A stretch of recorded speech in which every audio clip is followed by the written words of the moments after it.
Saudi আরবে বর্তমানে প্রবাসীদের ভিসা এবং শাসন ব্যবস্থায় বেশ কিছু গুরুত্বপূর্ণ পরিবর্তন এসেছে।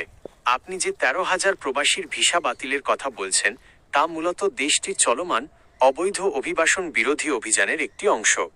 চলুন সাম্প্রতিক আপডেটগুলো এক নজরে দেখে নিই। ১. 13,000 প্রবাসীর ভিসা বাতিল ও বহিষ্কার। সৌদি আরবের স্বরাষ্ট্র মন্ত্রণালয়ের তথ্যমতে নিয়মিত অভিযানের মাধ্যমে প্রতি সপ্তাহেই হাজার হাজার অবৈধ প্রবাসীকে আটক করা হচ্ছে। কেন বাতিল হচ্ছে? মূলত আবাসন আইন, ইকামা, শ্রম আইন এবং সীমান্ত নিরাপত্তা আইন লঙ্ঘনের দায়ে এই ভিসাগুলো বাতিল করা হচ্ছে। সাম্প্রতিক পরিসংখ্যান 2026 সালের শুরু থেকেই কঠোর অভিযান চলছে। জানুয়ারির এক সপ্তাহেই প্রায় 14,621 জন অবৈধ প্রবাসীকে নিজ দেশে ফেরত পাঠানো হয়েছে। শাস্তি: যারা অবৈধভাবে সৌদিতে থাকছেন বা কাজে সহায়তা করছেন তাদের সর্বোচ্চ 15 বছরের জেল এবং 10 লাখ সৌদি রিয়াল পর্যন্ত জরিমানার বিধান রাখা হয়েছে। 2. শাসন ক্ষমতায় বড় রদবদল। 12 ফেব্রুয়ারি 2026 সৌদি বাদশাহ সালমান বিন আব্দুল আজিজ এক রাজকীয় ফরমানের রয়্যাল ডিক্রি মাধ্যমে মন্ত্রিসভায় বড় ধরনের রদবদল করেছেন।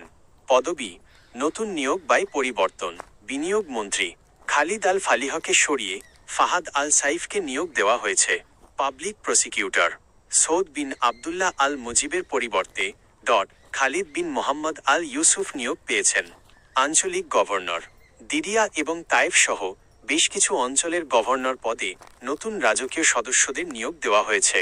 প্রতিমন্ত্রী বিদায়ী বিনিয়োগ মন্ত্রী খালিদ আল ফালিহকে প্রতিমন্ত্রী হিসেবে দায়িত্ব দেওয়া হয়েছে। মূল লক্ষ্য: ভিশন 2030-এর লক্ষ্যমাত্রা অর্জনে গতি আনা এবং সরকারি দপ্তরে তরুণ ও দক্ষ নেতৃত্ব নিশ্চিত করা। 3. বাংলাদেশ সহ বেশ কিছু দেশের ওপর সাময়িক বিধিনিষেধ। আসন্ন হজ মৌসুমকে সামনে রেখে ভিড় নিয়ন্ত্রণ এবং অবৈধ অনুপ্রবেশ ঠেকাতে বাংলাদেশ সহ প্রায় 14টি দেশের ওপর সাময়িক ভিসা বিধিনিষেধার খবর পাওয়া গেছে। এটি মূলত ওমরাহ, ব্যবসা ও ভিজিট ভিসার ক্ষেত্রে প্রযোজ্য হতে পারে। আপনি কি সৌদি আরবের নতুন কোনো শ্রম আইন বা আকামা নবায়ন সম্পর্কে বিস্তারিত জানতে চান?